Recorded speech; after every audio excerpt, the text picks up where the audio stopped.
Rosemary Hill, welcome to the podcast. Thank you. I first came across you through your book, God's Architect, which I have here, which is the definitive biography, as far as I'm concerned, of one Mr. Pugin.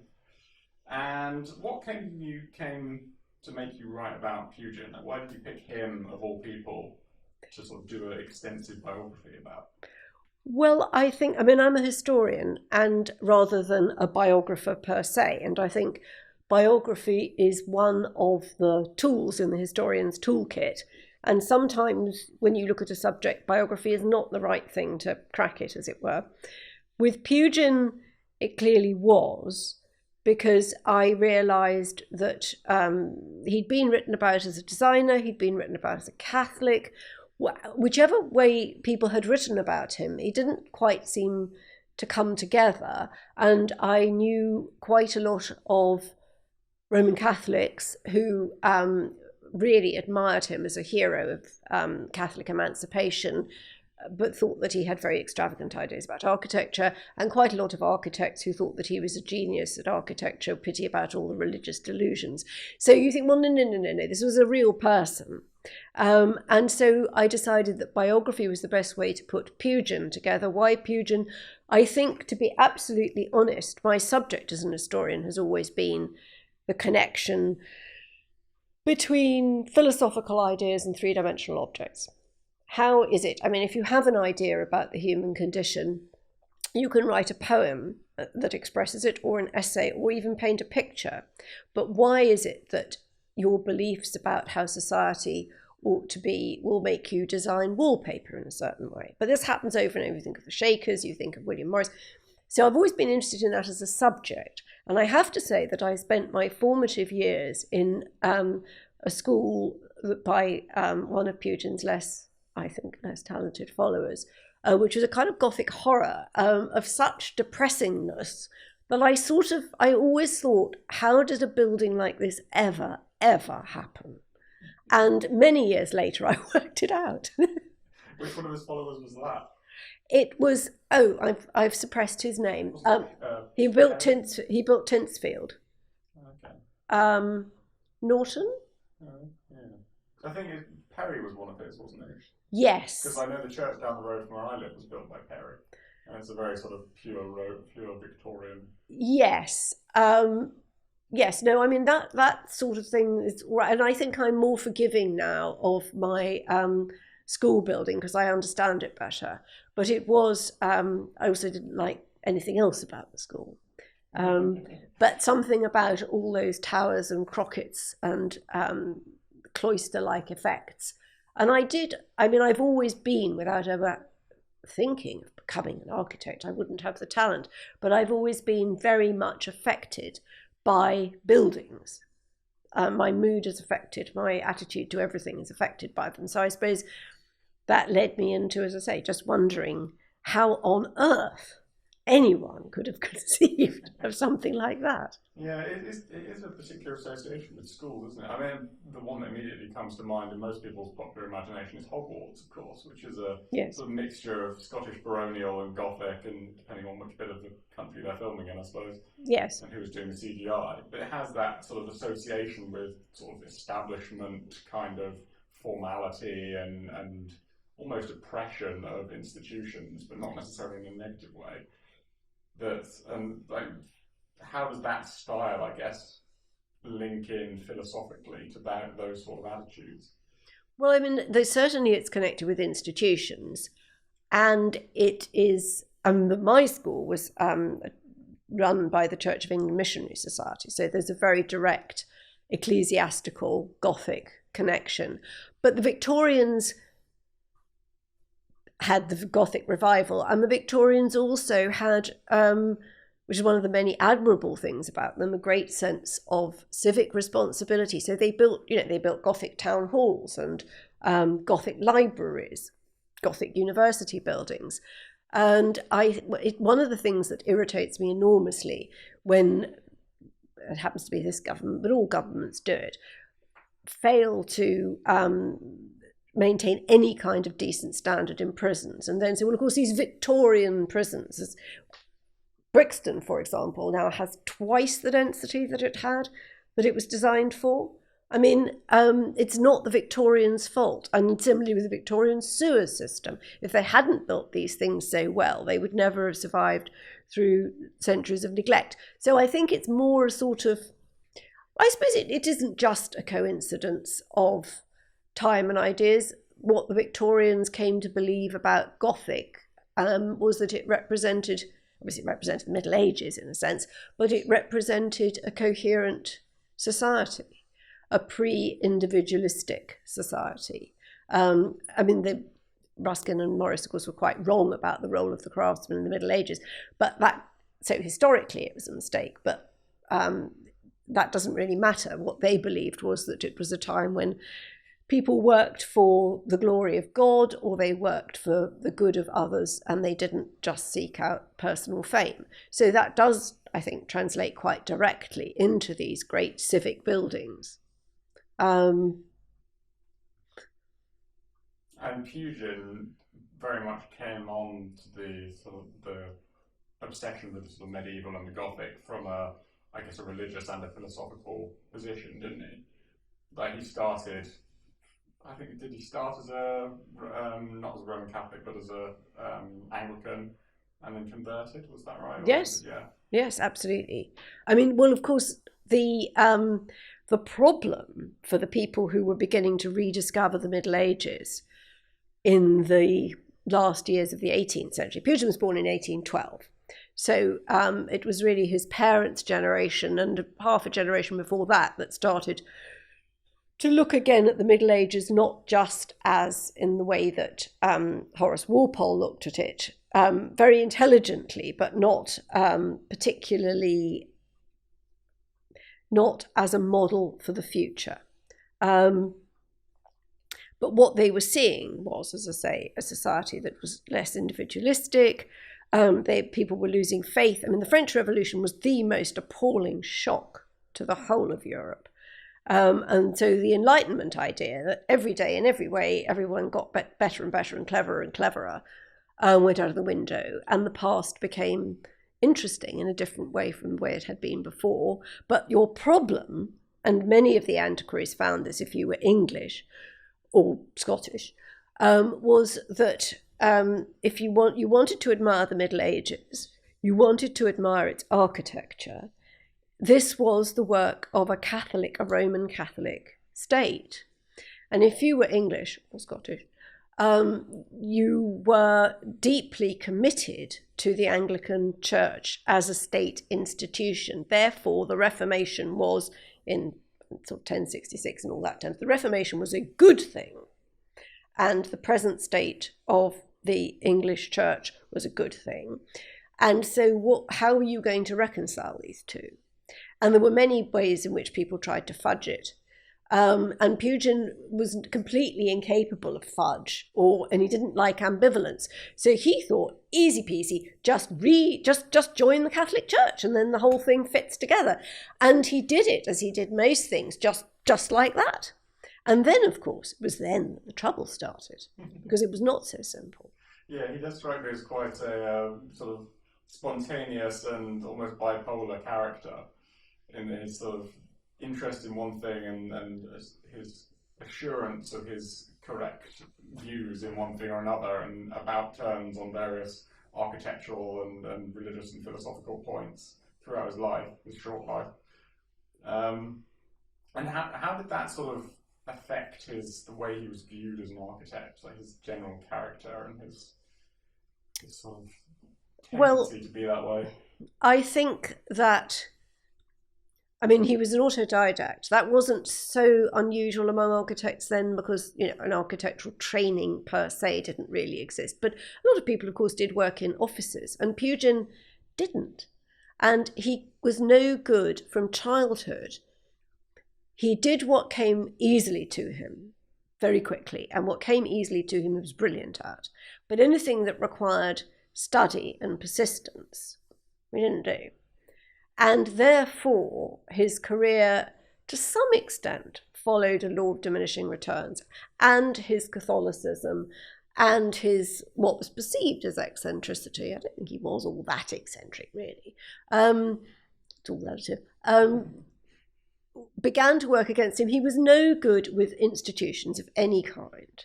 He didn't get on with the Royal Academy. His friends were always saying, you should be a Royal Academician. I mean, everyone from the Vatican to the Royal Academy he had a row with, because he just did it his way. And I think it was quite easy for people who didn't like him to paint him as someone who'd kind of burned too bright and burned out, because he died at 40.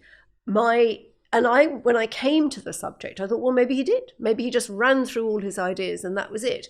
But it's quite clear that, I mean, architects, if Pugin had lived as long as Butterfield, then we would regard all his work that survives as early work. And it's quite clear when you look at the drawing, when he wasn't getting commissions, so very little of this was built. But the drawings, he's finally learning to think like an architect, instead of just doing a drawing, trying to build it, which isn't the way to do it. He's starting to think properly in 3 dimensions and to play with space in a really original way that points very firmly ahead of Butterfield, who I think was much more influenced by Pugin than perhaps had emerged before, just because Pugin died. I know he was going on thinking, and had he lived even another 10 years, I think we would have really, really innovative and exciting buildings by him. But no, he was never, however long he'd lived, he would never have fitted in. It just wasn't his style. It struck me as a significant contrast to sort of today's architect or egotistical view of the individual architect who's going off and seeking fame and seeking great commissions and this kind of thing. Whereas he didn't seem to care about fame or fortune or anything, no. Certainly not early on, and hence perhaps why he was less considered in history as he otherwise would have been had he sort of stood up for himself a bit more. I think that's completely true. He didn't take himself. It was the custom then in local newspapers, which there were far more, to note any famous, well-known person who'd arrived in town. And I can't remember where it was, but that he had arrived. And he wrote home to his wife saying that he'd been included in the list of notable arrival, and just wrote afterwards, ha ha. I mean, he wasn't interested in fame. So that is certainly part of it. I think there's always been, one of the things about being an architect is, unlike being a poet or a painter, you can be a poet on your own. If you write a poem, even if you put it in a drawer and nobody ever sees it, it is a poem.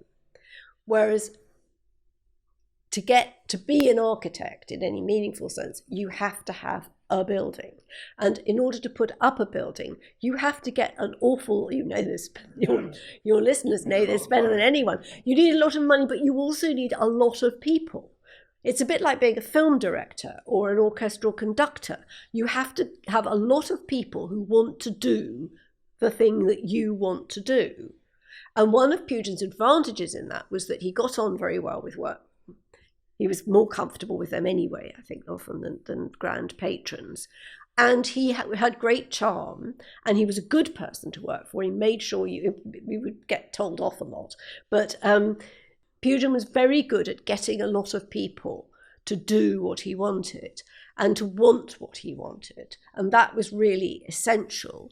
But what he wasn't, he was very uncomfortable with anything when he was, another poignant thing about him is that at the end of what turned out to be the end of his life, which coincided with the Great Exhibition, that generation who became the design reformers, Owen Redgrave, Henry Cole, all those people, got him involved in choosing objects from the Great Exhibition, which of course eventually became the V&A. And he was sort of moving into what we might call a sort of opinion forming. So he was invited to the grand dinner at Lord Holland's to mark the end of the Great Exhibition. And there's a lot of grumbling in his letters home about he didn't really want to go, didn't like that sort of food. And so no, he was never going to be someone who was going to have a sort of smooth career, smoothed by charm. Mm. And he wrote his famous book, Contrast, among many other books. I remember reading that as an undergrad, I think it's the first year, and thinking this is one of the most hilarious sort of rants against one kind of architecture and in favour of another, but written in sort of Victorian language. How does that sort of how did it affect his career in terms of how people perceived him and how his reputation developed? Well, that really was his, what we would now call his breakout moment, because, I mean, the history, in contrast, the religion, what you think about the religion will depend on what you yourself believe. The history is incredibly naive, but what is brilliant and original about contrast is, of course, the idea that architects and architecture have moral responsibility. And nobody had said that before. And so, yes, Pugin was 24 when it came out. He hadn't built anything. And he says on the A.W.N. Pugin, architect, but he hadn't built anything. And he'd done a lot of drawings. He was in the process of building his own home, which is incredibly impractical. But no, it absolutely made his reputation, because the house he was building for himself was just outside Salisbury. And newspapers never learn. They published this series of incredibly angry letters about it. And Pugin says in his diary that, because obviously he printed the book privately, and he said, well, up until then I'd hardly sold any copies, and now I've only got one left. And of course he became this great, but again there was this two sides to it, that there were people who were very upset about what he said about architects, because he was very personally rude about a lot of named architects. And needless to say, that got him into a lot of trouble. But then there was the other side, which, of course, was grossly offended by his attitude to the established church, not least the clergy in Salisbury, where he'd worked in the archives, you see, looking up all this history. So it was a six-stage scandal. And after that, he came to the attention of a group of people who I've called the Romantic Catholics. Nobody else has called them anything, and they've been rather written out of history, but they were very important at the time, of mostly men, not all men actually, a few quite important women, of wealth and influence, who were Catholics, and of course until 1829 they hadn't been allowed to build churches and monasteries and things. So you had a lot of wealthy Romantic Catholics looking for an architect. And suddenly, here's this kind of firebrand. And that was his career made. It was the Earl of Shrewsbury was the main one as far as his career is concerned, wasn't it? Who built Alton Towers, of now theme park fame. Arguably always a bit of a theme park, I have to say. And Pugin arrived there just a bit too late, because Shrewsbury had commissioned an awful lot of work, and quite a lot of slightly awful work, before Pugin got there. But yes, Shrewsbury, and what Shrewsbury wanted to do was to establish Alton Towers as in the model of the English country house, as a great sort of international centre for society, for intellectual life, all of this, but for Catholics. Which had not been possible in the same way, because, he couldn't take a seat in the House of Lords and so on and so on. So it was a great moment for English Catholicism. They were really intent on trying to bring about a sort of Catholic revival, weren't they? And trying to sort of bring that back into the prominence and revive the old medieval ways as they saw them, even if they weren't necessarily how they actually were back in medieval times. Well, the thing was that one of the ways in which the fudge of what do you do about admiring all the art of the Catholic Church while not being a Catholic, there is a very long and deep tradition in England, and to some extent in Scotland, of, well, I mean, if you go to an Anglican church now, they say at the end of the creed, I believe in one holy Catholic and Apostolic Church. The Church of England, the Anglican Foundation, does not believe that it's not part of the Catholic Church.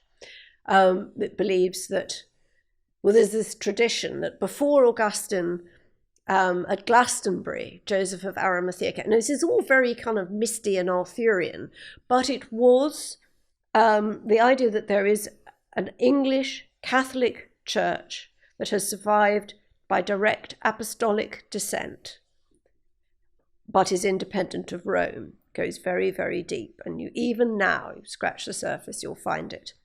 And so there were a lot of people. Newman tried to believe this for as long as he possibly could, and in the end he couldn't. And the Tractarians who couldn't believe it, joined the Roman Catholic Church. Of course, the Roman Catholic Church has no interest in this theory at all, as far as they're concerned. That the Church of England is schismatic and that's it. But anyway, so there was all that sort of area for doubt and debate. But after 1829 and Roman Catholic emancipation, there was quite a school of thought among the Oxford movement, but also Gladstone. I mean, this was mainstream stuff, that there could be what they called reunion, that the English church would be taken back into communion with Rome, and that would be it. And that's why Pugin, in contrast, says, it won't be very long before we're back in Salisbury Cathedral. We Catholics, we're just going to take it all back and we'll all be reunited. We could imagine it made Bishop of Salisbury's hair stand on end. But there was, and I think one of the reasons that Pugin's career took off so quickly was that it coincided with this moment when the whole country, I mean, George Eliot writes very well about this, but the whole country, not just particularly religious people, all got very involved with, because of the Tractarians and the Oxford movement, with the history of the English church, the church in England, what had actually happened at the Reformation. People were arguing about theology all over the place. And Pugin we sort of look at him as being quite a young developer. Like you say, he was 24 when he wrote Contrasts. But that was partly because he started so early in the theatre, didn't he? He was drafting for his father, and then started as a theatre hand, and came in through the sort of theatre lens into architecture. Like, do you think that's?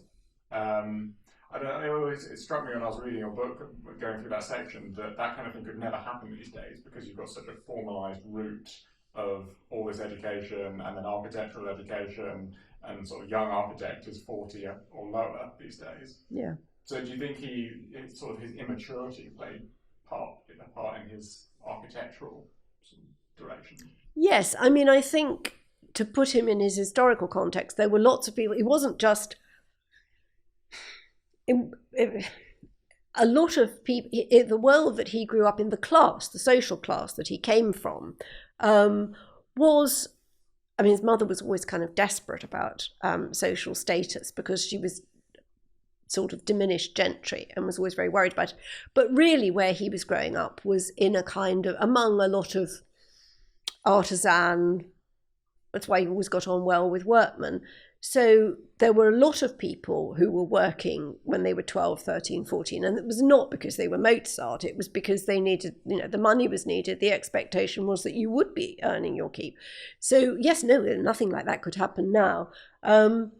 Everything is so much more structured, but there was a big crossover between the theatre, the world of art and architecture, and indeed of antiquarianism, because don't forget, when Pugin was designing in the theatre, it was just at the very beginning of people having realistic scenery. And we had these huge theatres at Covent Garden. So some of the sets were buildings built life-size, fully to scale. And I think that he learned a lot about space, about the movement of figures in space, from the theatre. But no, that sort of career could never happen now. Yeah, you don't get that kind of crossover these days. No. It's interesting. I always think about his arguments around rood screens, which he seemed to be obsessed with later on in his career. I still haven't read his specific book on them. But I always think when I'm looking at an actual rood screen, that they're part of the theatre that he's thinking about when he's looking at this, thinking of like the audience looking forwards and the sort of one-point perspective almost on the facade that he creates. And I guess another part that interested me was, you said he had good workmen, and it was it Hardman, his main... Hardman was his great friend. Myers was his main builder. Myers, that was it, yeah.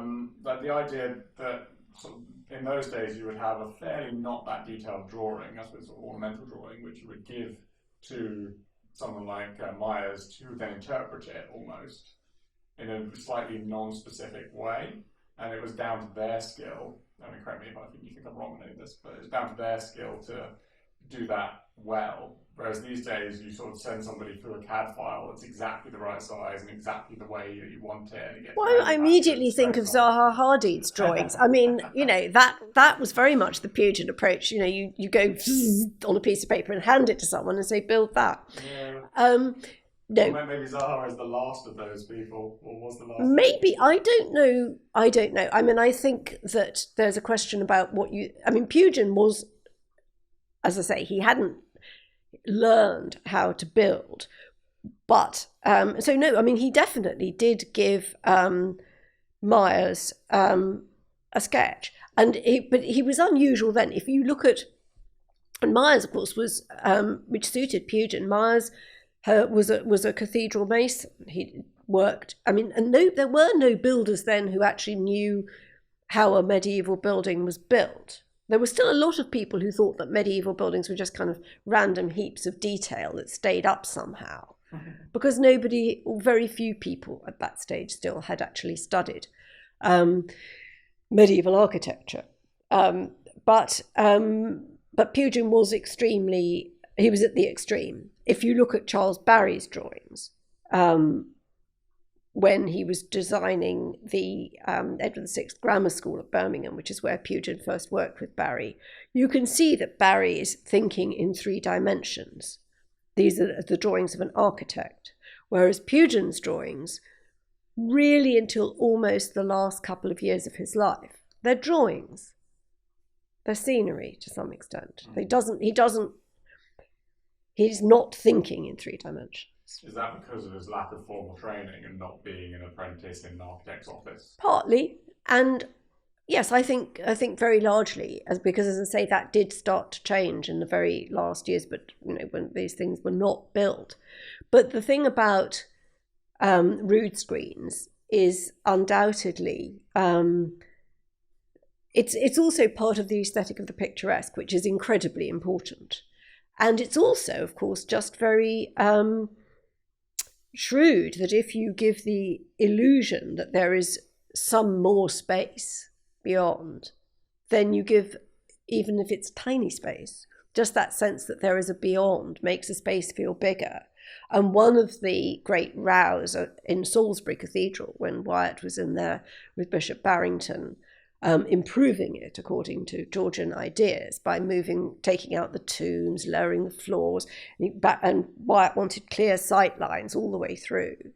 And he took out the screen to the Lady Chapel, and everyone well, not everyone obviously, but the people who opposed it said, apart from the vandalism, if you can just see from one end to the other, you lose what Burke in his essay calls the artificial infinite. This idea that because it goes on beyond what you can see, maybe it goes on forever. And Pugin, I think, grasped all of that instinctively very early on. And because also the scenery department that he worked in, because Covent Garden, the stage had become so big after the latest rebuilding that you needed to divide this space. And the Grieve brothers, with whom he worked, came up with this idea of a building within a building. And in fact, sometimes it was a rood screen, so that you saw this great space divided, and you looked at one space as Eudel Price says, that thing, dim and discoloured light, unequally diffused spaces, separate but not divided. I mean, it's a very profound part of human perception. Mm-hmm.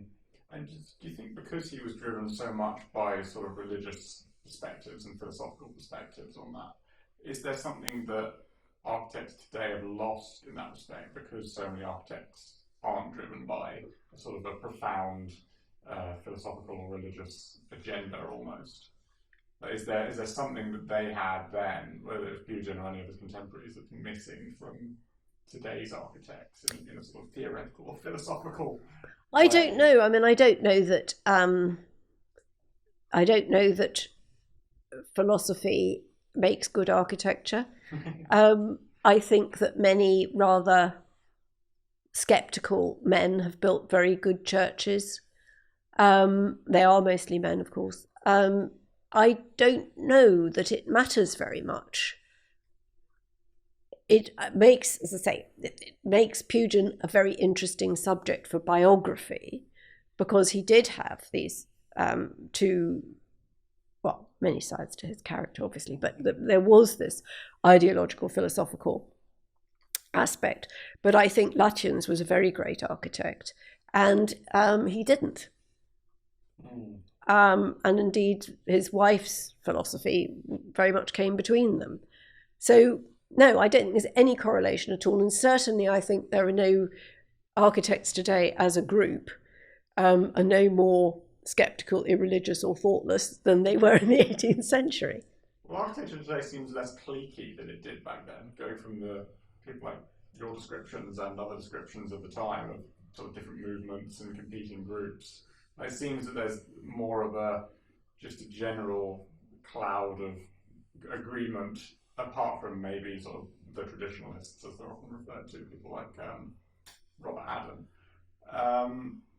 But do we lose something because of that, do you think?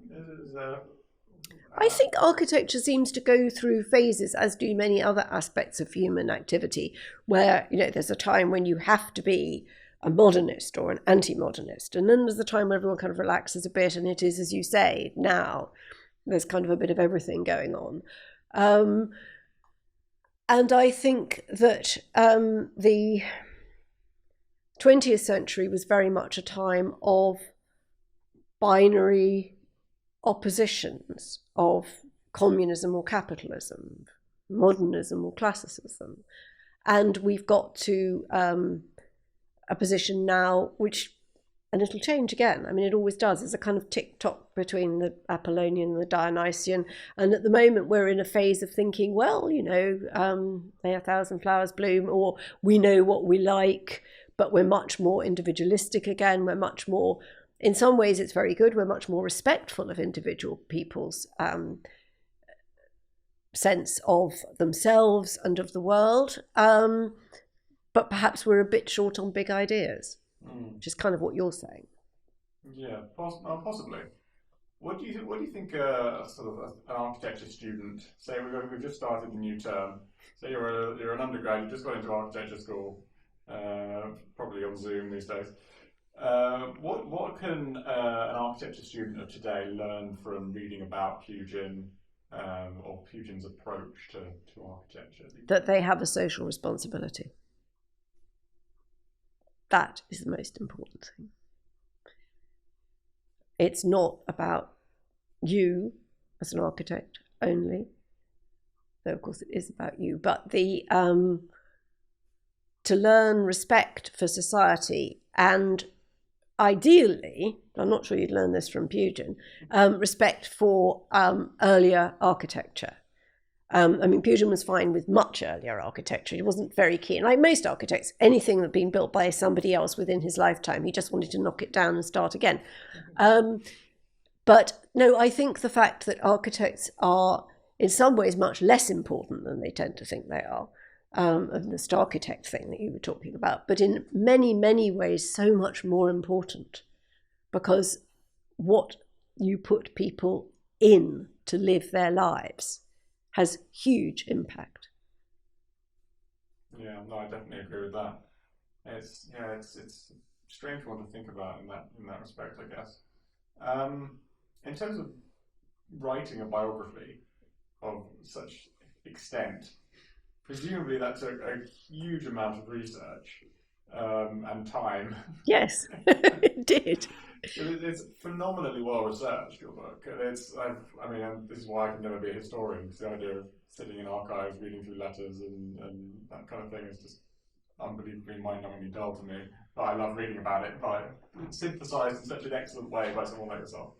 So yeah, why? What sort of led you up to picking Pugin as someone to delve into that sort of extensively long process with? Because presumably to commit to an individual is quite a big decision if you're deciding to write a biography. It is. I mean, I think, well, Dr. Johnson's great answer when asked about the dictionary and a mistake in it, ignorance, madam, pure ignorance. And I think if I'd really known what was going to happen after I'd started, I might not have started, so just as well I didn't. But No, a biography is a bit like an arranged marriage, and you cannot write a biography. You don't quite know how it's going to work out, but you do need to have a good feeling about the person. And my instincts in that area were right.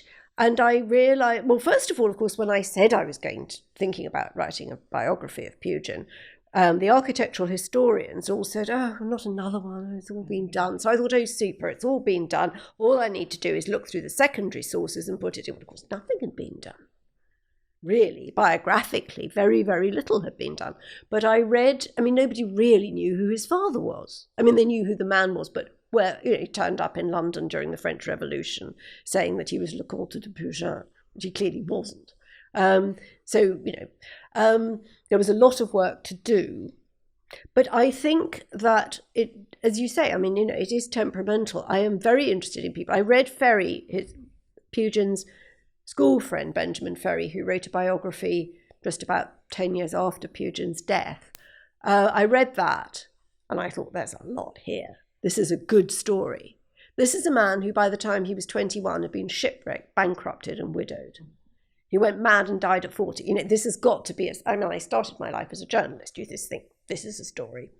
And then, of course, it depends. I find I am fascinated by reading other people's private correspondence. Again, I'm a journalist. So you're reading all these private letters and I become completely absorbed in this world. And then also there's an element of kind of police work about it. I read something, as I say, like Pugin's father's story about being left for dead at the Bastille.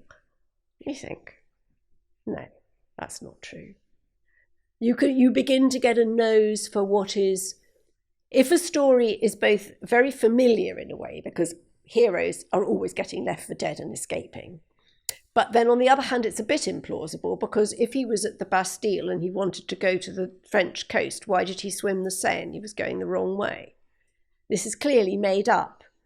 So you park that and you go back to the facts that you do have, and you follow those, and you find yourself in Paris in the archives. And then you find yourself very close to the revolution. And if you are an historian and you think, I'm holding the paper that this person held, then it's very, very exciting. I always think that I feel sorry for the historians of 100 years' time who will be sifting through sort of messages of emojis and GIFs and like short little snippets of just text messages constantly. To be a historian at that time would be probably a lot harder than. It'll be very different. But do you see, the thing is that sometimes, it depends what kind of history you're doing, obviously. But for example, a letter sent to Mrs. Pugin by the parent of one of Mr. Pugin's pupils, which is about nothing very much, and when you turn it over, she's written a shopping list on the back. It's so interesting. What was she buying? What were they eating? If you're really curious about people, that's really much more. Well, it's not more important than the big things, but big things get recorded anyway, everywhere. You can look in the newspaper, when the Bastille was stormed. But if you want to know what the Pugins did about their laundry, what was the texture of life, that's what you're always trying to get to. And those tiny details, nobody, when people say to you as a biographer, oh, you don't need to look at those, it's all just family stuff, it won't be of any interest. Then that's like a kind of red rag to a bull, really. Yeah. Well, I suppose Pugin was particularly interesting because he wasn't just interesting as an architect, but he also had an interesting life as well. Yes. And your book does almost read like a sort of a drama, like a saga, where you're sort of monitoring what he's doing in his architectural world and in his sort of profession, but also his crazy private life is going one way and another, and he's had deaths of multiple wives and people moving in and out and illnesses and all this kind of thing. And it does, you can almost make a Netflix series out of it. It's very gripping when you're reading it. Well, it was, the fact is that Pugin particularly, because he didn't have a separate office, he worked in the house. But of course, and I think it is one of the things about what has been academic history, which has been, until relatively recently, very masculine. John Burrow, who wrote The Wonderful History of Histories, says, there was a distinct smell of pipe smoke about historical studies. So that people, and that very, that tendency to just look at, someone's political career or what, or their architectural work or something, and not take into account the fact that people are doing these things in an ordinary, or an extraordinary. They're doing it in a real life, and their illnesses, their moods, whether they've got any money or not. This is all going to make a difference to what actually happens. And I've just been in the book I've just finished, quoting Walter Scott, writing to a friend, and I've left in the bit where he says, I've been trying to get on with this, but we've got a new baby and it's just screaming the whole time. And I left that in, and I suspect many men would have cut it out, because actually that made a difference to how Scott was feeling. It made a difference to when he finished that particular piece of work, and he thought it was worth mentioning. So I think that in order to understand a life, you have to put in, as it were, the behind the scenes, the below stairs stuff. But many architects don't have, bluntly, don't have interesting lives. And that's why, as I say, you have all these different tools in your toolkit as an historian. And for another architect, biography might be completely irrelevant. And what you really want is a monograph by somebody who is an expert on architecture. Too cool. But Pugin would never have been so famous if it was only about the buildings, because that's the other thing you can see. I'm not a professional architectural historian, but you look at those buildings, you think, well, a lot of them are not very good, frankly. So it's not like Wren or Palladio or Lutyens. There was something about this man that was not just the buildings. What do you think if you saw Parliament today and what was happening with the renovations, all that kind of thing, and everything that was around it as well? What do you think you would think of those?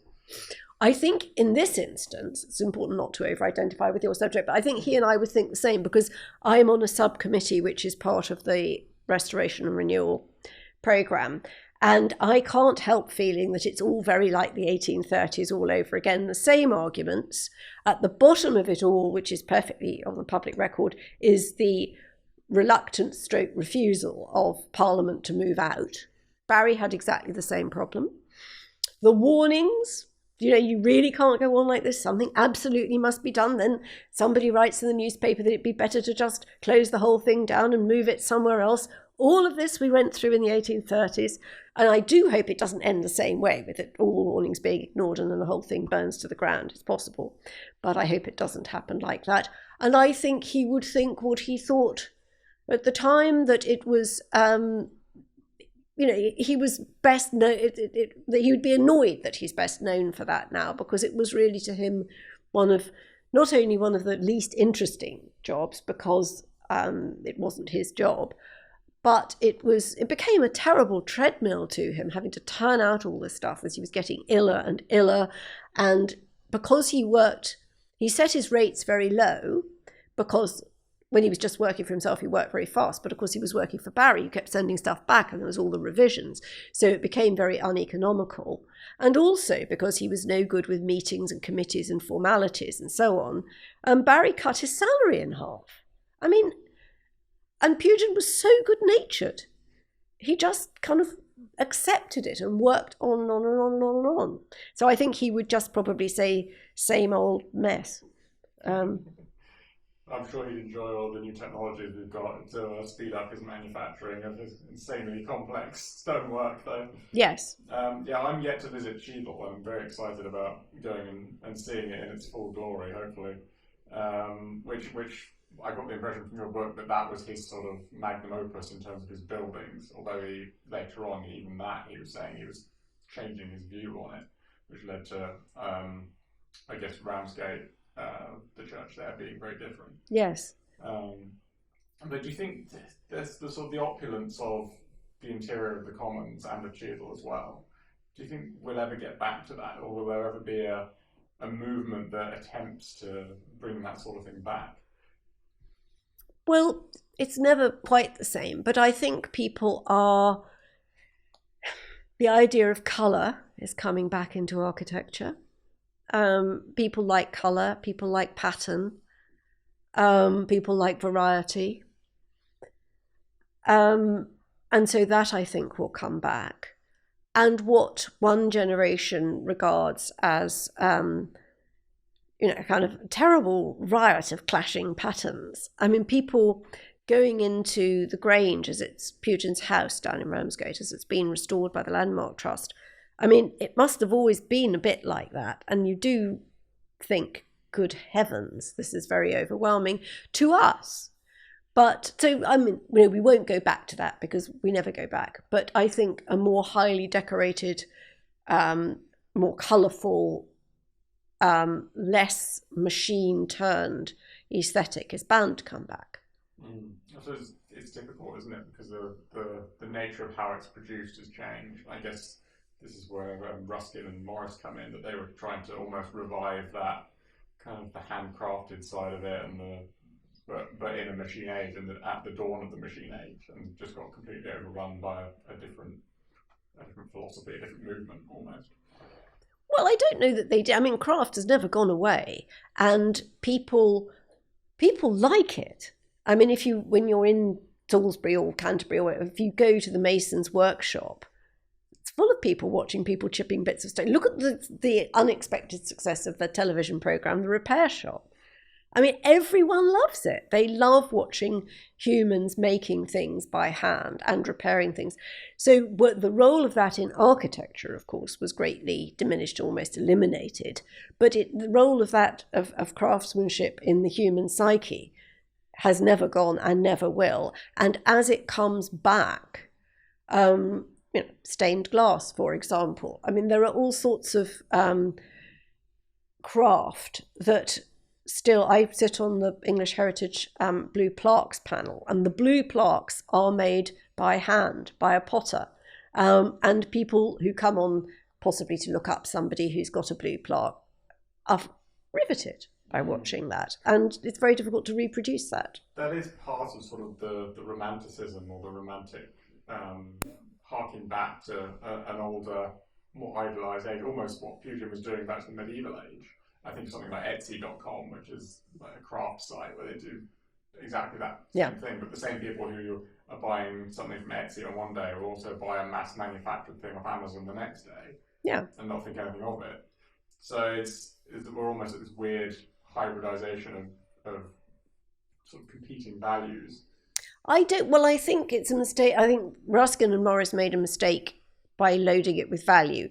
Because, as Pugin is supposed, and I'm sure it's true, but it was only reported by the family, supposed to have said when somebody told him that Ruskin had attacked him in print, and Pugin looked up from what he was drawing and said, well, let the fellow try and build something, which is, that's exactly it.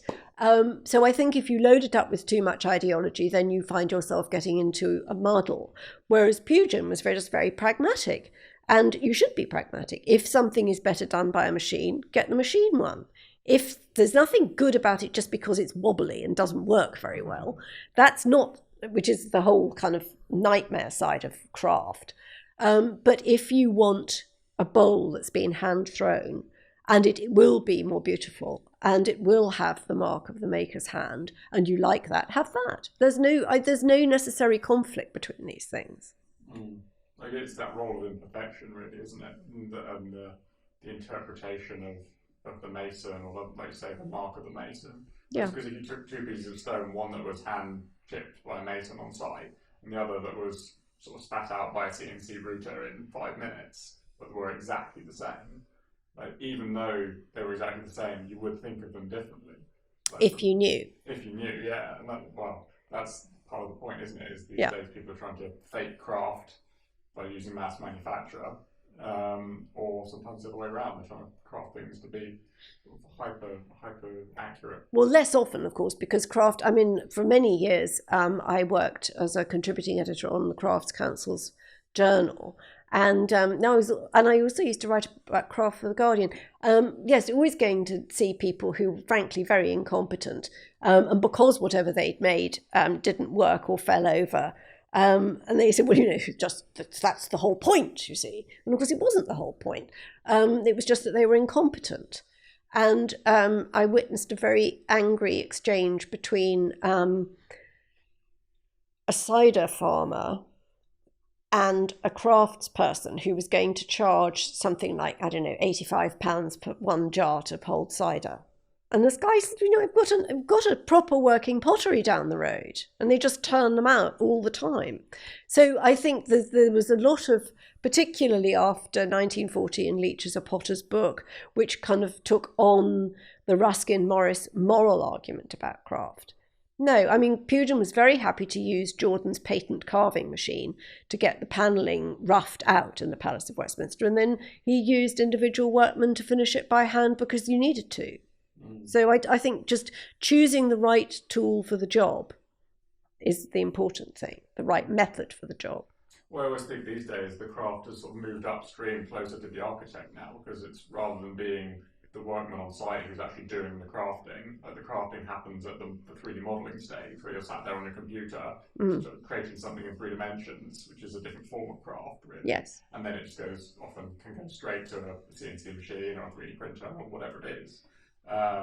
And you're bringing that craft back towards the architect, and maybe you lose something in that. Maybe you sort of lose the value in that extra iterative stage of another individual being involved, or maybe you don't. Maybe you gain. Maybe you do. I mean, I think it's another of those great sort of polar binary contradictions of the 20th century that's simply gone away. Is it craft or is it art? Is it craft or is it architecture? We don't need that no longer seems to be a very urgent question. There are other urgent questions which you're gesturing towards. But I do think, I mean, if you think of Holy Trinity Sloane Street in London, which is the great arts and crafts church, and every craftsman is in there, and they're all soloists, and it's a wonderful building, and I'm very glad that they weren't allowed to knock it down. But it's also a textbook case of why you need an architect who is in charge, so that there is a kind of bigger picture and everything fits within it, rather than, as I say, than having an orchestra where everyone's playing their own tune. And the bits are lovely, but the whole is incoherent. Which I guess was the role that Barry played on the House of Parliament, with Pugin being crafting side and Barry being the overarching committee member and coordinator and conductor, as you alluded to. Well, that's why he made Pugin redo things. I mean, if Pugin had had that building to himself, one end would have been completely different from the other. Chaos. It would have been, yes, it would have been absolute chaos. Undoubtedly. Well, speaking of craft, yes, slight segue. The oldest crafted thing that we have in this country, as far as I'm aware, is Stonehenge. Yes. And which I visited recently, and you have written a book on, which I'm sorry to say I haven't read yet. But first of all, why Stonehenge, and what did you say about it that everyone else failed to say in their doubtless dozens or hundreds of books on it? Hundreds of books.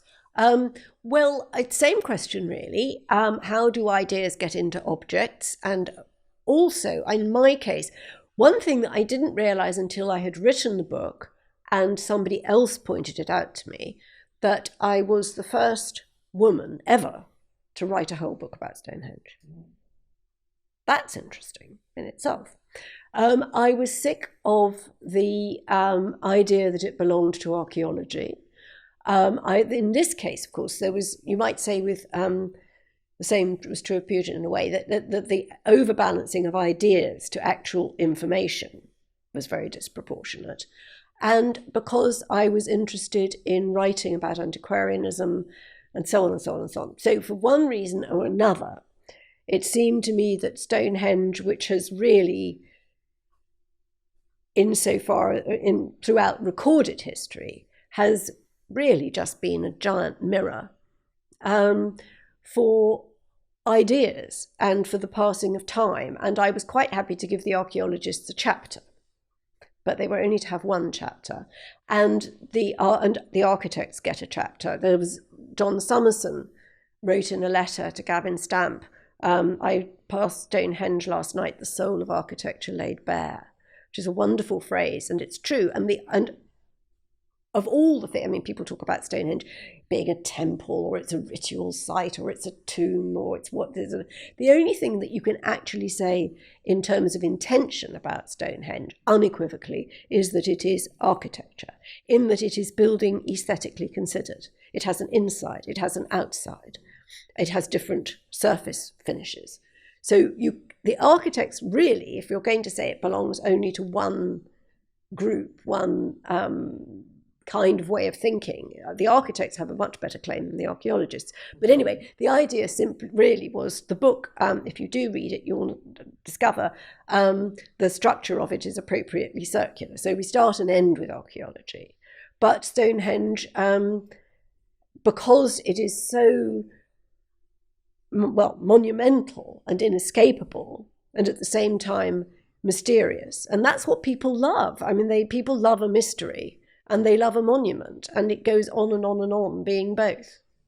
It struck me when I was hearing about what happened to it over the last few decades, the sort of the carelessness that previous generations had paid to it, like the radio company painting their logo on the side of it, and it's almost like we've been through a phase from when the Victorians were sort of idolising the picturesque ruins, places like Tinton, through the sort of 20th century where there's this callous disregard for any kind of history and large aspects, and we're now back into an era where we're trying to preserve things exactly as they are and are very scared to touch them, but only very, very carefully.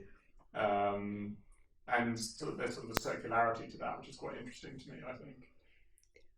Yes, I mean, I think I'm not sure that Stonehenge, people have ever been very careful about Stonehenge. And now, of course, there's this enormous project to build the tunnel. One of the things I like very much about writing about Stonehenge is the Druids, who, of course, drive the archaeologists mad. But they're great fun. They're great fun, and they it is one of those interesting phenomena of history that if enough people believe something for long enough, it tends to become true.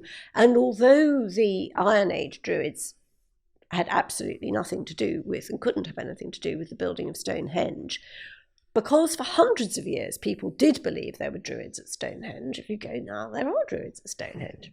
See? But I think that attitude, it is so often focused protests, it has been the focus of changes in the law. It somehow, it's kind of almost like it's the British id. It somehow becomes a magnet for all these changing things. But I'm not sure that, I don't think we've ever been particularly careful about it. It's just that, I mean, all the stones were moved around in the 1960s and set in concrete. And now there is this plan to build a tunnel which will undoubtedly destroy an enormous amount of irreplaceable archaeological information. And I'm not very worried about it because I don't think it'll happen. It's too complicated and it's too expensive. And now they found the Durrington Anomalies, which are a wonderful, wonderful description, typical archaeologists, which are this series of enormous round things, marks on the landscape, which give, in fairness to the archaeologists, another very good reason for not just digging it. Why? Just widen the road a little bit. Can do that. That's all very surface. Well, do you think even if they put the tunnel ends a long way away from Stonehenge, it would still be disruptive to the archaeology? Well, yeah, because if you, it doesn't matter. I mean, the longer the tunnel is, the more unless the poor old motorists are all going to die of. You're going to have to dig. Well, King Arthur, I'm very fond of, who was a motorbike messenger called David Rothwell, who changed his name by deed poll to Arthur Pendragon. And when the big disruptions happened in the 1980s, he was constantly being summoned. And of course, he always has to be addressed as King Arthur because that is now his name. But it's, as I say, it's been the focus for this particularly English kind of rather satirical but deeply felt protest. Somebody gave King Arthur the sword from the Boorman film Excalibur, and on one occasion he was arrested for having an offensive weapon, which was Excalibur. I mean, He sounds like a great person to talk to. He would be a great person to talk to if you can get him to talk. I've never really talked to him. I've met him at Stonehenge. I've been there when he's been doing hand fastings and things at the winter solstice. But I mean, who's to say that his experience and his relationship with Stonehenge is any less valid than the archaeologists, frankly. I do like the idea that the architects have a stronger claim to Stonehenge than the archaeologists. They have the only indisputable claim. I'll remind them of that next time they try to claim it. Well, it's always struck me that the sort of the solidity of ancient monuments, and I guess there's a sort of self-reinforcing thing here that anything that wasn't solid would have disappeared. But the solidity of things like the mounds around it, the burial mounds, Stonehenge itself, things in other countries like the pyramids, the sort of the architecture of that solidity lends them a value that goes beyond the sort of temporary nature of most buildings today. And I always think, should we be building all buildings to last 500, 1,000, or even 10,000 years? Or is it okay to renew tower blocks every 30 years, or houses every 60 years, or 100 years, or like what's the sort of architectural justification for one side or the other? Well, usually it goes with the money, doesn't it? It's more expensive to build solid buildings. It's much more. So, I mean, one of the things that you can learn about any society when you look, say in Sri Lanka, look at the temples there. Most people, building in stone was very expensive, so whatever people built in stone was where as a society, their biggest energy was focused, the money, the labour, everything else.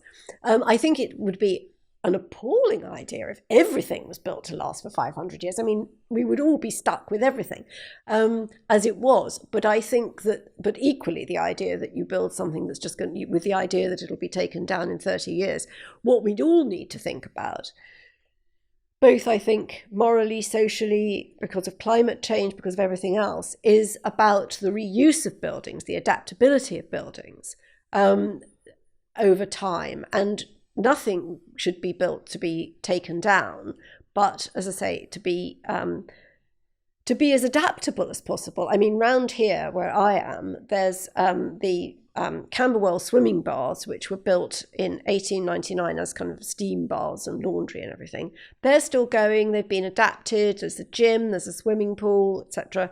The new Peckham swimming pool, which is about 15 years old, had to immediately close because there's a giant crack in it. And it's completely unadaptable. And in time, it will just be taken down because there'll be nothing else you can do with it. So as I say, good buildings which serve their purpose but are not over-designed so that they become inflexible. And then the constant appreciation of the value of stored energy in buildings. Do not lightly dismantle stuff. Well, I always think about one of the similarities between structural stone buildings, like most Gothic and Gothic Revival buildings, I know some of them are steel frame as well, and something like 60s brutalism, is there's more of a contrast between the solid elements and the sort of the temporary replaceable elements. So it's more easy if you're a retrofitting architect coming along 30 years later, 50 years later, even 100 years later, to say, okay, those are the valuable solid bits, but those are the rotting temporary bits that need replacing. We can easily draw a distinction between one and the other, and we can replace the lightweight rotting bits, usually windows, doors, interior stuff, with renewed, whether restored to the same way or completely new, fresh stuff, but leave the value of the old thing as well. Like you see this in sort of National Trust properties and places, and churches, and indeed doors. The Palace of Westminster right now as we speak. Yeah, Palace of Westminster, or you see like a glass door or something in a stone surround or something like that, and that contrast is emphasised. And maybe that's the way to get both ends of the stick, effectively, to sort of have your cake and eat it in that respect, that you can have that continuity of a building while still being able to design it to be retrofitted in the future in a more sustainable way. Well, you can't really do that because you don't know. I mean, the Middle and Grand Hotel St Pancras Station At one point, one of the reasons that it came close to demolition was because it was so badly adapted for modern ducting and piping and things. But then computers were invented, and the ducts which had been for things like vacuum messages and things were perfect. So, you don't know what's going to happen. I think that, as you say, solid building and then thoughtful retrofitting. What we can see out of the window there is Lakanal House, which caught fire. It was the predecessor to the, and I'm trying to remember what year it was. It was 2010, 2011. I sat at this desk and watched that fire break out. And there was a report afterwards, which was largely ignored, which is why Grenfell happened. But that building had been, the Sow Gardens estate, which was a 50s estate, one of the first kind of Corbusian estates in South London, had been very badly adapted. And of course, when the fire happened, and everyone overreacted very fast, 5 people died in that building. Everyone said, it's because there were only 2 fire escapes. But actually, looking at the plans, which I did, and what had been done to it, it had been made unsafe by retrofitting. It wasn't the fault of the building. People wanted to blame the building because it's the kind of architecture that people are very against now. So, I think all you can say is there are individual cases, but the original design of that building was not at all bad. Yeah, it'll be interesting to see what changes come about from the Grenfell report. Well, as I said at the beginning of this bit of the conversation, money. It's as simple as that, money. And if you were looking at our society from outer space, you would see in buildings like that, these are buildings that are not valued by society. They have not been cared for, and probably the people inside them haven't been much cared for either. I found it interesting going through all of the Part 3 stuff a couple of years ago, all of the sort of contractual loopholes and incentives that sort of steer different people one way or another, which is why I'm a big fan of things like integrated project insurance and architect-led design and build and things like that, where you change minor tweaks to the incentives, just flip the whole system around, and therefore you get a trend going one way rather than the other, which leads to safer buildings and sort of better outcomes. Okay, well, should we move on to clothes? Yes. Yes. I thought, I've just, as I said earlier, I've just listened to your podcast episode, The State of Dress, which was, is it the London Review of Books podcast? London Review of Books podcast, yes. Yeah. I'm sure there's loads more excellent episodes of that podcast that I can dive into. But you seem to be quite interested in sort of the cultural and social side of clothes and their meaning as it changes over time. Like let's start from the beginning and go backwards. How do you see contemporary fashion from a sort of socio-cultural perspective? Gosh, well, I think fashion is its own world, and it doesn't really have very much to do, or it's a subset, if you like, of what interests me, which is clothes. And it's, anyone who has the most superficial acquaintance with fashion magazines or the fashion pages of a newspaper knows that, you flick through that, you look out of the window or you walk down the street, you don't see anyone who looks like that. Hardly anyone, ever. And indeed, it is the case that something which you might wear in Paris during Fashion Week, that everyone will think you're really it.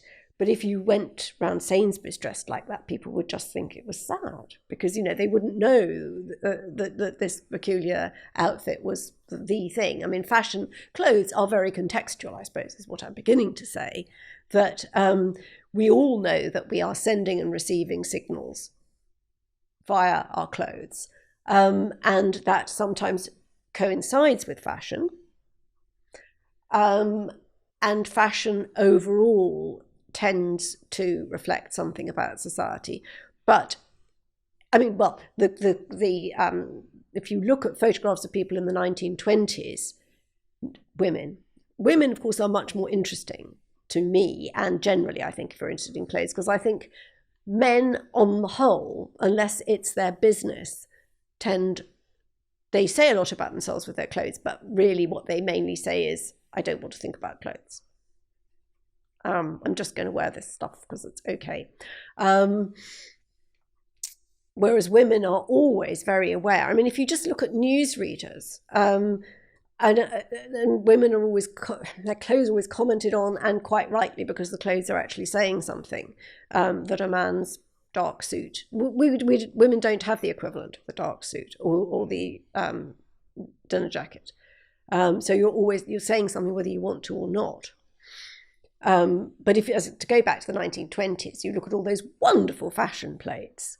And then you look at photographs of what people actually looked like when they wore those drop-waisted dresses, and the cloche hats, and a hairband down here will take 100 points off anyone's IQ. If you look at the Queen Mother's wedding photographs, which I have, oddly enough, she looks frightful because she's this dumpy little thing with a thing down here, but you can just see behind her what the fashion plate version would have been of that. And it's always, I mean, as a woman, you look through online catalogues of clothes and you think, well, that does look nice. And then if they're honest enough, it will say at the side, model is 6'4" and wears a size 0. And you think, yeah, right. So it's not going to look like that on me, is it? But that's fashion, I think, is one thing. And clothes are quite another. I mean, they come literally between the naked body and the world. So they are... They're similar to buildings in that respect. Yes. And they have that sort of artistic expression of personal identity to the world, as well as the functional side of protecting you from the elements and giving you privacy to some degree. But one turns over on a monthly basis in terms of its fashions, and the other turns over on a decades or even centuries basis. I don't know, maybe you move in more fashionable circles than I do. I don't think that clothes change that fast. I think they change. In fact, sometimes one of the interesting and slightly startling, until you're used to it, things about architecture and clothes, because I completely take your point. I mean, you're dealing in something which is an art, but also has to function, which is the expression of somebody's idea about the world, but has to be accepted by other people and bought, otherwise it won't happen. But when you look at those photographs of modernist houses, when the photographer has, by some terrible omission, allowed an actual person into the frame. God forbid. But they're all wearing all these very old-fashioned clothes, and they look Victorian practically in this amazing clean box. And that is a case where clothes lagged a long way behind the cutting edge of architecture. And obviously these were people who were at the cutting edge of architecture in the buildings they commissioned, but they were still wearing... as I say, quite kind of almost Edwardian-looking clothes. I think your point earlier about women's fashion and men not having that flexibility, I think being an architect, you're a version of a designer. I think every designer has some interest in every other aspect of design to at least some degree. I've always been very jealous of women's ability to have that sort of flexibility and range in what's available to you. And I'm not dressed particularly fashionably now, but I often wear incredibly loud, colourful shirts under a plain suit, or with like a sort of normal coloured tie or something in a pocket square, which makes me stand out massively against the blue-suited, white-shirted brigade, which is every other man in pretty much every other industry these days. Yeah. Or most architects who wear black shirts, black polo necks, black rimmed glasses, because they're trying to be Corbusier maybe. And it's all Steve Jobs. Yeah, but it's people I often find are surprised at a man being expressive in terms of fashion, especially a straight man. Like gay men do it. Gay men get a bit of a free pass on that. Yeah. But no straight men. Yes, and it's such a relief when they do. It's so interesting. And you think, well, maybe if enough of them do it, then, it'll move on, because after all, historically, men men's clothes were very interesting. And they were interesting to women as well. And all those historical novels about the Regency where women are always ogling men's calves, a well-turned calf in a silk stocking. I mean, that's very attractive. There's nothing. I'm not sure people who are fans of skinny jeans would say that these days. I've heard very, very negative reviews generally on men wearing skinny jeans and showing off. Well, but skinny jeans don't show off your calves in the same way as knee breeches and stockings, and a heeled shoe. Very attractive if you've got the legs for it. Well, I saw the other day an advert for prints of hoodies with prints on them of almost like regal attire. So it's the kind of thing that Prince Charles wears to an event, like a bright red coat with breeches and medals and stuff. Yeah. But printed on a hoodie. That's quite witty. Yeah, and I've noticed this trend for very elaborate prints on very plain clothes, which I'm guessing is kind of almost a revival of, I guess, ornament in the fashion sense to some extent. But it's always done in that sort of single plain sense of this is a single printed garment, and maybe it's a cost thing. Well, it's also an irony thing. It's a way of being flamboyant without being flamboyant, saying, I know I'm doing this, I'm doing it in inverted commas, I'm still only wearing a hoodie. Which I'm all for irony in clothes, but again, irony depends always on context. And you could wear that kind of hoodie in the wrong place and people would just think you're a bit sad. Or down on your luck. Clothes require an audience. They require a recognition. And the thing that looks perfectly fine in one place will mark you out as an eccentric or possibly a danger. I mean, the whole hoodie thing about, if you're, especially around here, if you're a young black guy and you're wearing a hoodie, you're going to get stopped a lot in a way that if you put on a suit and tie, you won't. Yeah, well, I guess that's part of the role that clothes have always had, isn't it? Yes. I'm sure the equivalent existed in the Middle Ages where someone was wearing a Hessian sack or something.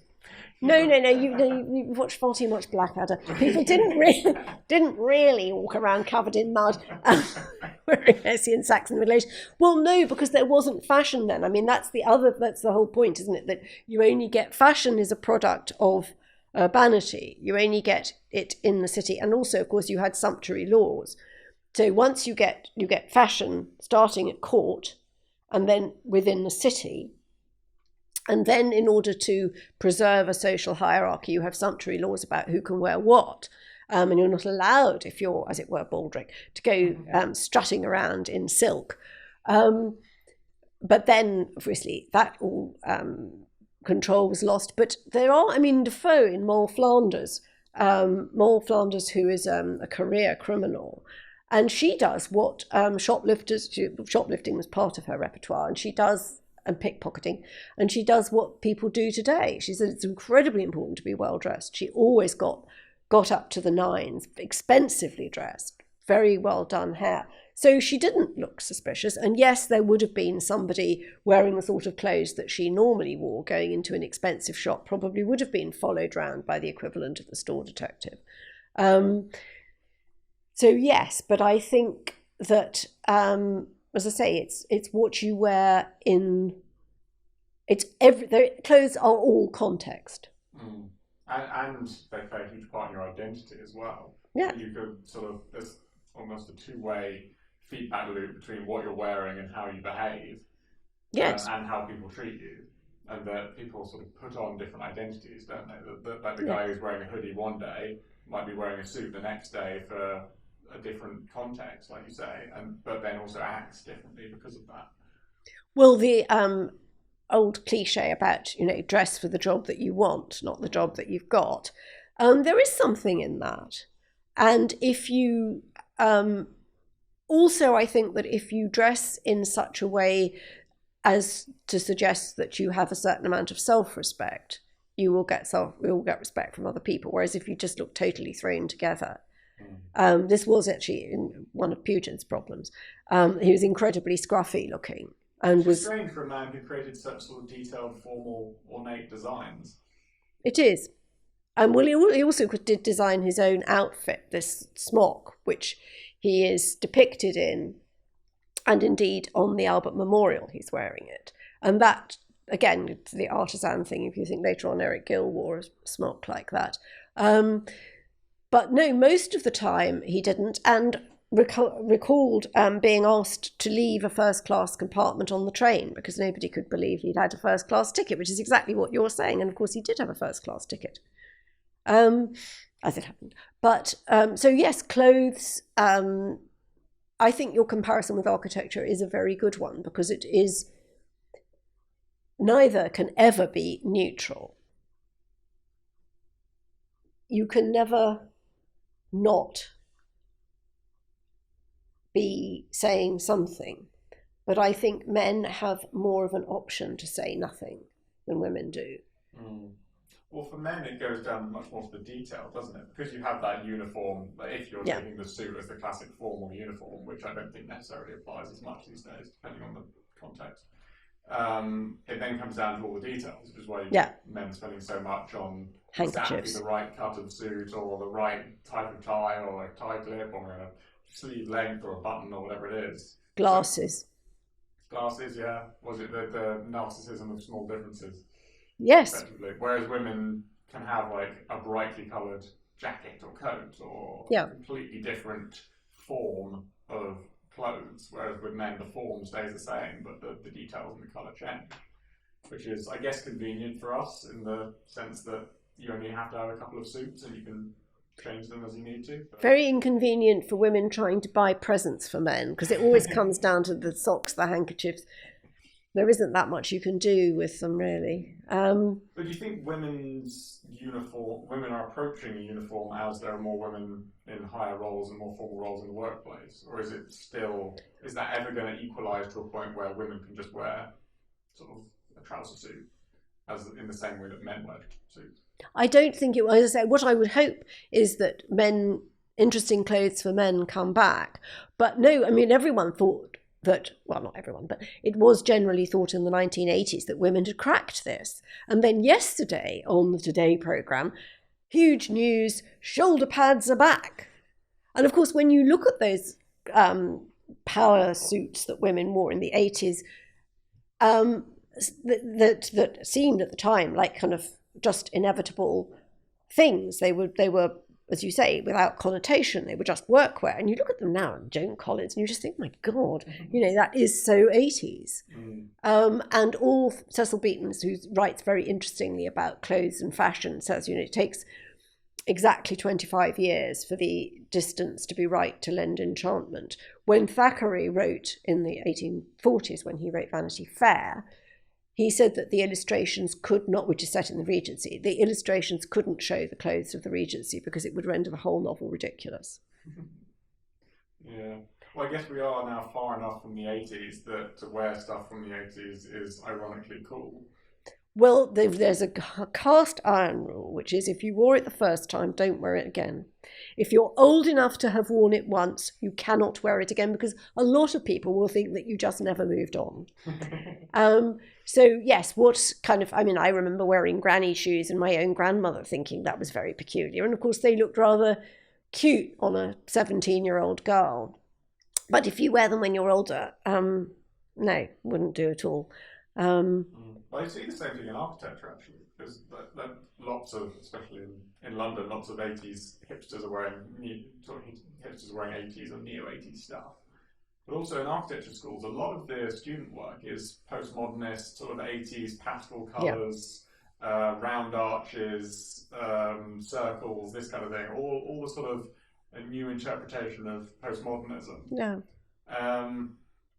And to some extent high tech as well, like 90s high tech.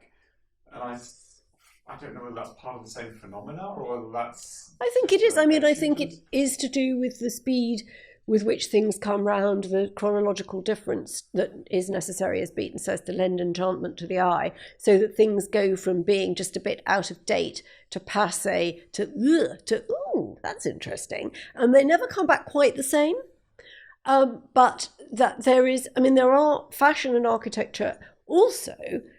Fashion designers, like architects, are constantly stealing and copying, because there are, in the end, most people anyway, just have 2 arms and 2 legs and a head, and a house is a house, an office is an office, a church is a church. So there is a limit to the permutations, and what you can do is revisit, and it's not a total steal, a total reproduction, but the recycling. And as I say, I think what's interesting is when things come back, how they come back, and the period of time over which they come back. People are often very fascinated by what they can just remember, their sort of earliest memories, if they're visually inclined, as children. That kind of goes very deep, and then they grow up, of course, and they go beyond it, and then the going back, the retro look, tends to be to when they were themselves 3, 4, 5. Possibly, although I'd say I was born in 89, and I'd say it's the generation slightly below me, with 95 onwards. Gen Xers, who are the ones who were adopting neo-80s fashion. I can't imagine any of my contemporaries adopting that. No. It's not quite far enough away. It's not quite far enough away now. I see what you mean. Yes. But is there a difference between the movements that are just recycling movements from X numbers of decades ago, and when something completely new comes along? Also in an architectural context, or in terms of fashions of that, is there, at what point do you stop recycling what happened 40 years ago, and something completely brand new comes along, whether fashion or clothes or architecture? What are the catalysts for that to happen instead? Well, they tend, in terms of clothes, it tends to be great social change. I mean, men's clothes stopped being interesting when more men worked in offices. Then suits came in. Until then, really, everyone, and indeed when people started to commute, because until then, really, you either worked Baldric style on the land, or you lived, if you had a shop or if you had an office, you lived near your office, over your office. Once you got to the point, certainly in London, where there were bridges over the river, and then there were railways, and then there were suburbs, and you begin to get commuting really begins quite early in the 19th century. And that's the point at which men's clothes become much more uniform, much more hard-wearing, if you like, even for a middle-class clerk in an office.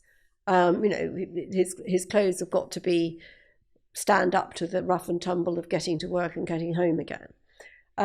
So I think big social changes, and then big technical changes. You invent lycra, suddenly you've got athleisure wear. It'd be interesting to see whether the pandemic, there's all this stuff about no one's ever going to get dressed properly below the waist ever again. That's not true. Except 1 or 2 days a week when they have to go to the office. Yes, quite. I mean, no, that won't happen. But I think people probably...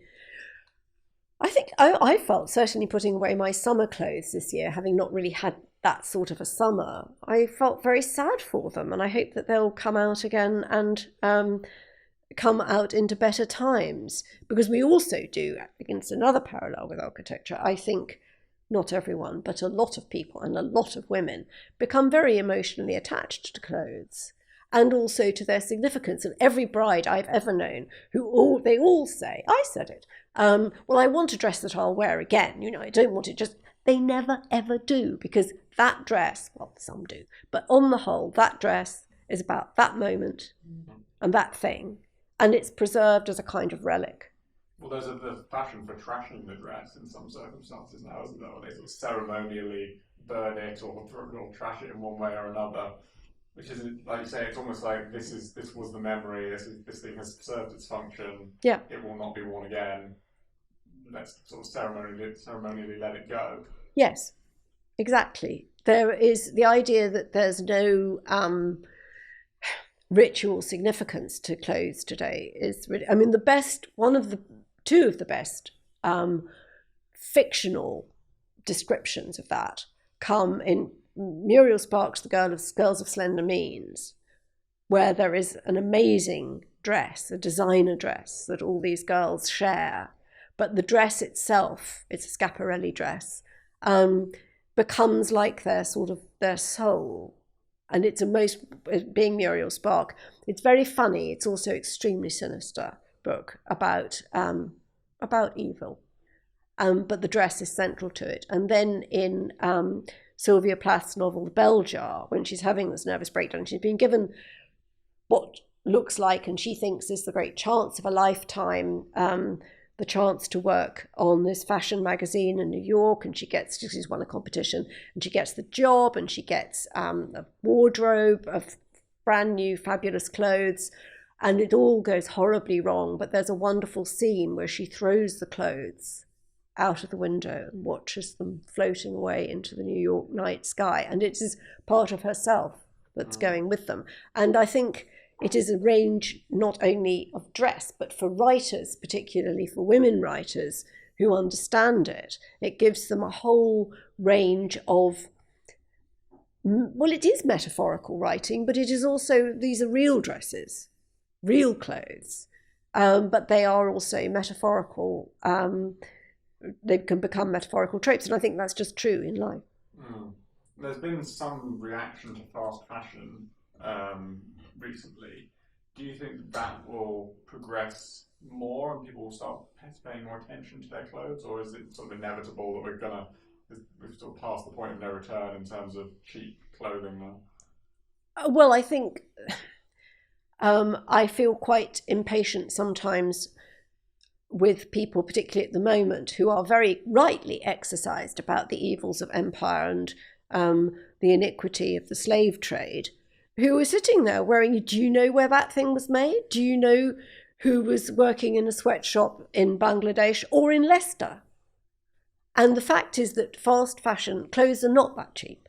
They're just not that cheap. So if you're not paying, someone else is paying somehow, and possibly with their life or their health. So I think that we've got to stop that. It's very bad for the environment, climate, but it is also very, very bad for people, many of them women, most of them still women, who work in sweatshops in terrible conditions. So no, I think, that's just got to stop, like single-use plastic. It's got to stop. We can't have it. And if that means that everyone has fewer clothes, well, we'll have fewer clothes. Yeah, there's also something nice about having key pieces that you keep for long periods of time as well, and renew fairly frequently. I mean, last year I got one of my overcoats, got the lining redone because it was torn to pieces, and now it's got sort of a new life, and now it will last another 20, 30 years or however long. Absolutely. Again, and it's, yeah, I think that sort of care, it almost goes back to the craft thing, doesn't it? Yeah. Sort of the care of paying attention to an object and actually making sure it's well constructed, and then repairing it when it isn't sort of usable anymore, and then reusing it. That's almost a completely different attitude to the sort of throwaway attitude, which maybe you can get throwaway attitude in buildings as well. I mean, you get the sort of these paneling systems and things which won't last more than 10 years. Yeah. And maybe that's it's sort of a cross-design, cross-cultural phenomena, which I think. Yes, I think. Well, I mean, we've got over. I mean, one mustn't be too hard on people, including oneself.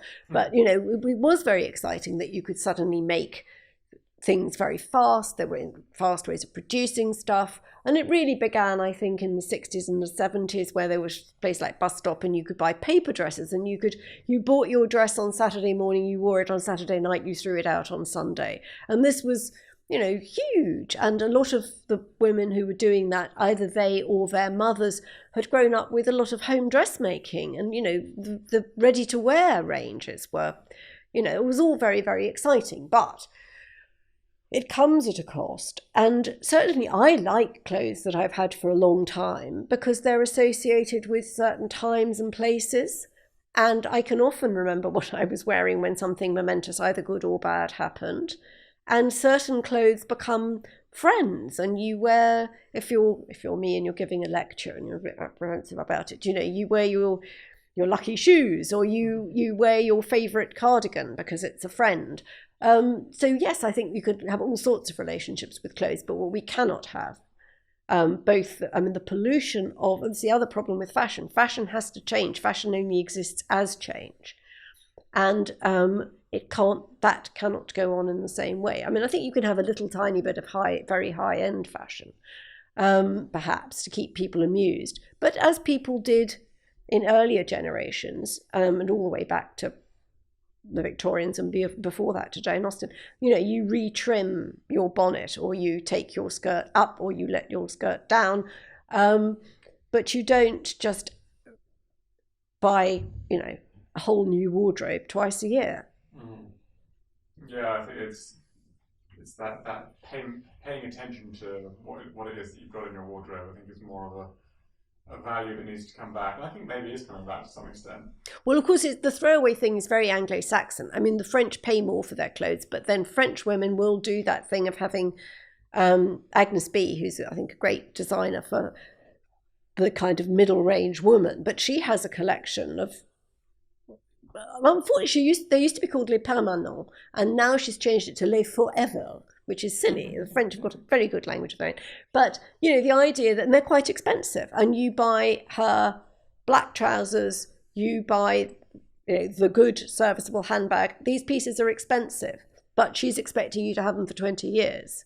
And then you can jazz it up with a T-shirt that's a bit this one season wonder.